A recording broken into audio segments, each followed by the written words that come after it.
की स्टोरी। इसे कथा अमृत ने प्रकाशित किया है। विष्णु भगवान की स्टोरी। एक गांव में सत्यम नाम का एक सीधा सादा नौजवान रहता था। उसने आजीवन भगवान विष्णु की भक्ति करने का मन बना लिया। वह दिन रात विष्णु भगवान की पूजा अर्चना करता रहता था। एक दिन उसे एक साधु बाबा मिले। सत्यम ने साधु बाबा से पूछा, बाबा, मैं भगवान विष्णु को अपना आराध्य देव मानकर उनकी पूजा करता रहता हूँ, किंतु मैं भगवान के दर्शन करना चाहता हूँ। मुझे भगवान की भक्ति का मार्ग बताइए। साधु बाबा ने कहा, बेटा, मैं भक्ति का मार्ग तो तुझे बता दूंगा, किंतु भगवान के दर्शन पाने के लिए अपना अहंकार छोड़ना होगा। इसके साथ ही तू गृहस्थ जीवन में रहते हुए भी भगवान को पा सकता है। लेकिन सत्यम नहीं माना। उसने कहा, महाराज, मैंने आजीवन विवाह न करने का मन बना लिया है और मैं एकांत में तपस्या करना चाहता हूँ। आप मेरा मार्गदर्शन करें। साधु बाबा ने उसे तपस्या करने की पूरी विधि बता दी। अगले दिन सत्यम जंगल में पहुंच गया और एक स्थान पर बैठकर तपस्या करने लगा। धीरे धीरे वह तपस्या में लीन हो गया। उससे भूख प्यास लगनी बंद हो गई। वह दिन रात भगवान विष्णु का ध्यान करने लगा। इसी प्रकार कई वर्ष बीत गए। एक दिन सत्यम जब ध्यान लगाकर तपस्या कर रहा था तो उससे लगा जैसे उसकी तपस्या पूर्ण हो गई। उसके शरीर के अंदर अलौकिक शक्तियां भर गई हैं। ये देखकर सत्यम बहुत खुश हुए। उसने भगवान के इस चमत्कार को नमन किया और वह तपस्या करने लगा। तभी एक पेड़ पर एक चिड़िया चहचहा रही थी। उसकी आवाज से सत्यम की तपस्या भंग हो रही थी। चिड़िया इस सब से बेखबर चहचहा रही थी। सत्यम को गुस्सा आने लगा। उसने आंख खोलकर चिड़िया से कहा, मूर्ख चिड़िया, तुझे दिखाई नहीं देता मैं तपस्या कर रहा हूँ। मेरी तपस्या तूने भंग कर दी, इसकी सजा तुझे अवश्य मिलेगी। ये सुनकर चिड़िया रोने लगी और माफी मांगने लगी। लेकिन सत्यम ने जैसे ही गुस्से से चिड़िया को देखा, चिड़िया जलकर भस्म हो गई। ये देखकर सत्यम बहुत खुश हुआ। उसने मन ही मन में कहा, इस संसार में मुझसे शक्तिशाली और ज्ञानी कोई नहीं है। ये सोचकर वह गौ की तरफ चल दिया।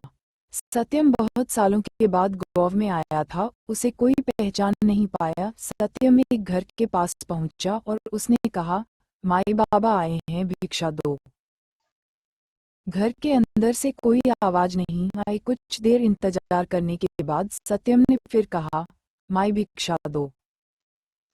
साधु की आवाज सुनकर घर के अंदर से एक औरत की आवाज आई। उसने कहा, साधु बाबा, तनिक इंतजार कीजिए, मैं अभी अपने पति को भोजन करा रही हूँ, अभी नहीं आ सकती, कुछ देर बाद आकर आपको भी भिक्षा दूंगी। ये सुनकर सत्यम क्रोध से भर गया। उसने कहा, मूर्ख, जानती है मैं कितना ज्ञानी तपस्वी साधु हूँ। मेरा अपमान करने का साहस इस संसार में किसी को नहीं है। तभी उस घर से आवाज आई, क्षमा कीजिए महाराज, किंतु मैं अपने पति को भोजन कराए बिना बाहर नहीं आ सकती। ये सुनकर सत्यम और अधिक क्रोध में बोला, तू इसका परिणाम जानती है। ये सुनकर उस घर से आवाज आई, महाराज, मैं कोई पेड़ पर बैठी चिड़िया नहीं हूँ जो आपके क्रोध से भस्म हो जाऊंगी।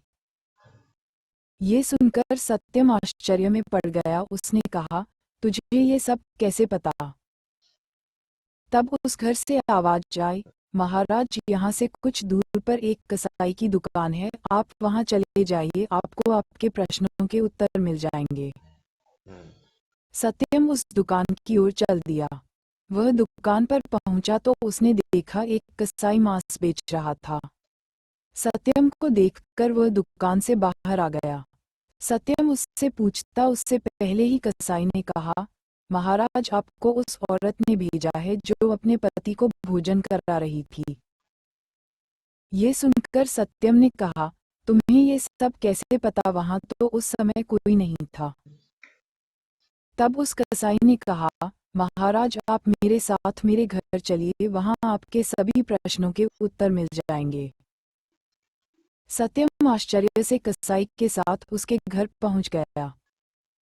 वहां पहुंचकर उसने देखा कसाई ने घर जाकर अपने बूढ़े माता पिता के पैर छुए और पूरे दिन में जो भी कमाया था उनके चरणों में रख दिया। फिर अपने माता पिता को अपने हाथों से खाना खिलाया।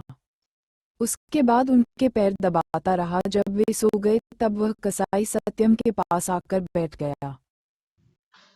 सत्यम का सारा घमंड समाप्त हो चुका था। उसने कसाई के पैर पकड़ लिए और बोला, मैंने वर्षों तक तपस्या की जिससे अलौकिक शक्तियां मेरे अंदर आ गईं। लेकिन आपको देखकर मेरा सारा घमंड चला गया। आप मुझे इसका राज बताइए। तब उस कसाई ने कहा, जिस औरत ने आपको इंतजार करने के लिए कहा वह अपना पतिव्रत धर्म निभा रही थी। इस पतिव्रत धर्म के आगे तो यमराज को भी झुकना पड़ा था। उस पतिव्रता में वह शक्ति है कि उसे गृहस्थ होते हुए भी तपस्या का फल मिल गया और उसका ज्ञान तो आपने देख ही लिया। मैं पूरा दिन जीव हत्या कर उनका मांस बेचता हूँ, किंतु वह मेरा कर्म है, व्यवसाय है। किंतु घर में सब कुछ अपने माता पिता को अर्पण कर देता हूँ। उनकी सेवा में श्रवण कुमार बनकर करता हूँ। माता पिता की सेवा करने से मुझे गृहस्थ होते हुए भी तपस्या का फल मिल गया, जिससे मैं सब जान पाता हूँ। ये सुनकर सत्यम रोने लगा। उसने कहा, मैंने कई वर्षों तपस्या की भगवान को पाने के लिए, किंतु एक क्षण के अहंकार ने मेरी तपस्या भंग कर दी। ये सुनकर उस कसाई ने कहा, आपका मन अब निर्मल हो गया है। आप गृहस्थ जीवन में अपने करते हुए प्रभु को याद कीजिए, यही सबसे बड़ी तपस्या है। आने कर्मों भागकर आप कभी प्रभु को नहीं पा सकते। ये सुनकर सत्यम अपने घर आ गया और गौ वालों की सेवा करने लगा। धीरे धीरे उसकी तपस्या पूर्ण होने लगी।